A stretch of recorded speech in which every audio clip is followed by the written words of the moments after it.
Maandiko yanasema and when he came to his senses, ina maana akili zake zikamrudia.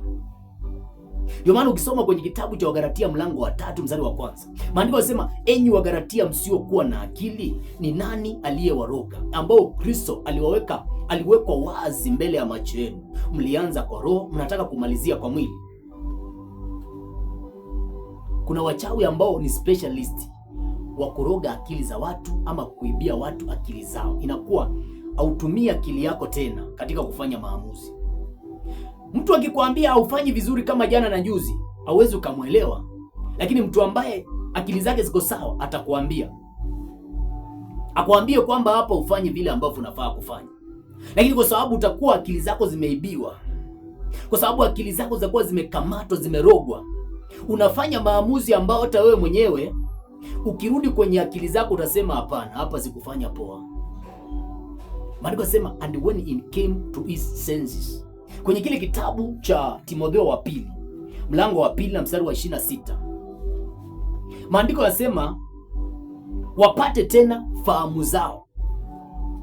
Kwani hizi fahamu kabla warudishiwe sasa, zile fahamu zilikuwa wapi? Ina maana walikuwa wameibiwa fahamu zao. Kuna watu leo hii wameibiwa fahamu. Ni majira yao ya mafanikio, ni majira yao ya kuingia kwenye ndoa, lakini shetani kwa hapo kamsimu ambako Mungu alikuwa amekuwekea ili kwamba uingie kwenye ndoa ambao ni sahihi, umeibiwa fahamu zako na akili zako. Wewe ni msichana, unakutana na wanaume, unawapuuza, unaona kwamba huyu mwanaume ni kama sio mwanaume wa maana kwenye maisha yako. Kumbe umefanya kuibiwa akili zako ili kwamba ukimwangalia mwanaume ambaye nilijali, mwanaume ambaye atakuja kukuoa na muishi kwa amani, hauwezi ukamwona. Unaona wengine ambao ni masponsa, unaona wengine ambao ni watu ambao mtaanza vizuri lakini mwishowe mtateseka.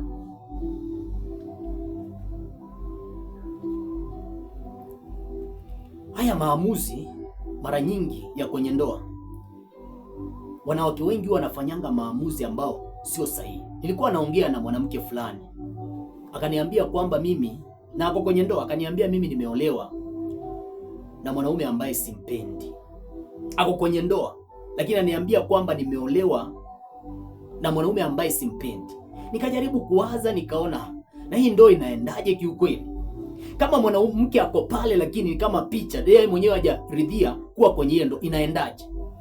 Ina maana alifanya maamuzi mabaya, lakini kwa sababu wamezaa watoto na mambo yameenda mengine, hawezi akarudi nyuma. Kabla ushindwe na kurudia nyuma ama kurudi nyuma ukaingia kwenye nafasi yako, kwa nini wakati kama huu ukamrudia Mungu sasa ndio akili zako zirudi? Maana ukienda kwa shetani, kitu cha kwanza huwa anaibanga akili zako. Maandiko yanasema and when he came to his senses, mwana mpotefu akili zake zilipomrudia ndio sasa anaanza kufikiria, kumbe niko na babangu, kumbe babangu alikuwa tajiri, kumbe ule utajiri alinigawia bado ako nao tena. Bwana Yesu asifiwe sana. Kwani wakati ule ambapo alikuwa na mali anatapanya, kwani hakuwa anafikiria ako na baba? Kwa sababu alikuwa amebebewa akili zake, alikuwa anapelekeshwa. Bwana Yesu asifiwe sana.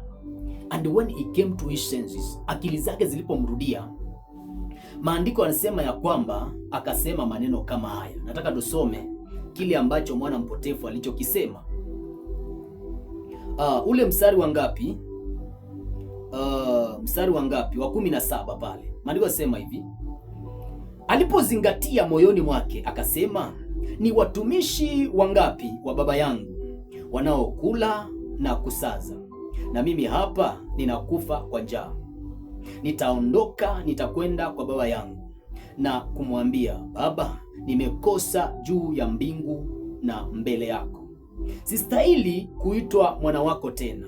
Nifanye kama mmoja wa watumishi wako. Maandiko yanasema and when he came to his senses, ama akili zake zilipomrudia, akasema, akafikiria babake kumbe ni tajiri, akasema nitaenda kwa baba yangu anifanye. Sasa hapa kuna kitu cha kujifundisha sana, nataka unisikize kwa makini. Wakati ule yule kijana mara ya kwanza alipokuwa anaongea na baba yake, alimwambia baba yangu nipe. Alitumia kauli ya kumwambia nipe. Lakini sasa baada ya kuwa akili zake zimemrudia, anasema nitaenda anifanye. Na hii ndio principle ambayo kila mtumishi wa Mungu na kila mtu ambaye unanisikiliza, kama umeokoka, unafaa kuelewa saa hii kwamba Mungu anafaa akufanye kabla haja kupea, na si eti kwamba akupee kabla haja kufanya.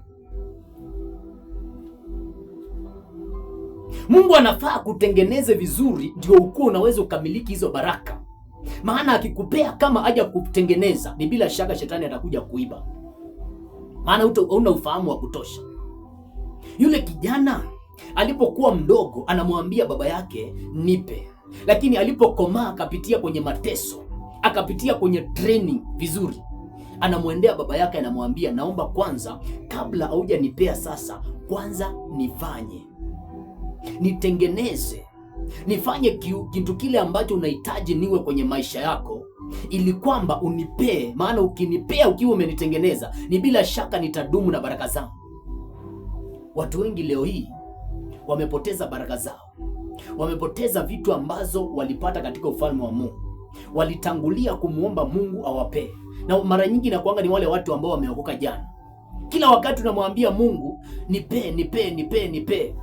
Si eti kwamba Mungu ako na shida ya kukupea, lakini anajua kwamba akikupea kama haja kutengeneza, shetani atatake advantage na atakuimbia hizo vitu ambazo ni halali yako. Maana utakuwa una ufahamu wa kuzilinda hizo vitu. Unafaa umwambie Mungu, nitengeneze kwanza, unifanye kiumbe kile ambacho unahitaji, utengeneze moyo wangu, nipee tabia nzuri kabla haja kupea. Mara zingine ukiona unaomba Mungu anakunyima kukupea kile ambacho umemuomba, ni kwa sababu amekuangalia akaona kwamba wewe ni kama mwana katika ufalme wake. Ndio maana maandiko yanasema ya kwamba mwana akiwa agali mdogo ana tofauti na mtumwa, ingawa ni bwana wa yote. Kwa hivyo mtoto akiwa amezaliwa na tajiri akuangi tofauti na mtumwa ama mtu aliyeajiriwa na yule tajiri, kwa sababu huyu tajiri hawezi akamridhisha hizi vitu akiwa mtoto. Lakini huyu mtu akikomaa akawa mtu mkubwa, akaanza kuwaza vizuri, akawa na tabia nzuri, akajua kwamba mali ni vitu za kulindwa, huyu tajiri huwa anampea. Bwana Yesu asifiwe sana. Ndio maana kuna umuhimu wa kumwambia Mungu nifinyange, nifanye namna vile ambavyo unataka. Najua ni maombi ambayo watu wengi hawayapendi kabisa. Maana ukimwambia Mungu akufinyange, kuna uwezekano mwanamke uliyempenda ukampoteza. Maana Mungu akiangalia anaona katika kukufinyanga, kitu kimoja ambacho anafaa kukufinyanga ni kwenye mahusiano. Ukimwambia Mungu nifinyange, unafaa ujiandae kwanza. Kuna vitu utavipoteza ambao zile vitu hauwezi ukatembea ama ukawa nazo wakati ule Mungu ako pamoja na wewe. Ndio maana kijana mmoja anamjia Yesu, anamwambia Yesu, nitafanyeje ili ni urithi ufalme wa mbinguni? Yesu ndiye njia, kweli na uzima. Alifaa kumuombea tu wokovu, lakini Yesu anamwambia formula yako ni tofauti na wengine. Unafaa uuze mali zako zote kisha uwapee maskini, hapo ndio utarithi ufalme wa mbinguni. Akamwambia kwamba kama nikikupea ufalme wa mbinguni ukiwa na hizi mali zitakurudisha duniani tena, zitakutoa kwa wokovu. Maana yule kijana Yesu alipomwangalia aliona kwamba hawezi kusimamia wokovu, hawezi kudumu katika ufalme wa Mungu akiwa na hizi mali. Kuna watu ambao leo hii wakiwa na mali wanategemea mali zao badala ya kumtegemea Mungu. Kwa hivyo ukimwambia Mungu nifinyange, utashangaa kwamba unaishiwa. Kuna watu ambao wanaokokanga wanaishiwa kabisa. Maana Mungu akiangalia anaona kwamba hizi mali zako ndio zinafanya usije ukamsimamia Mungu.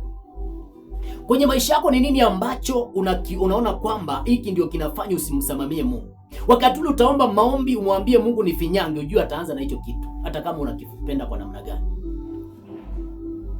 Hiyo ndoa ambao umeingia ndani yake ninafanya kwamba uombi tena au fungi tena.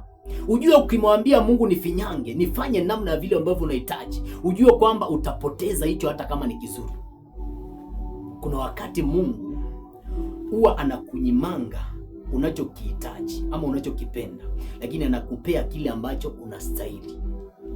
Na hii mara nyingi inatokea wakati ule ambapo utamuomba Mungu, mwambie naomba unifinyange. Bwana Yesu asifiwe sana.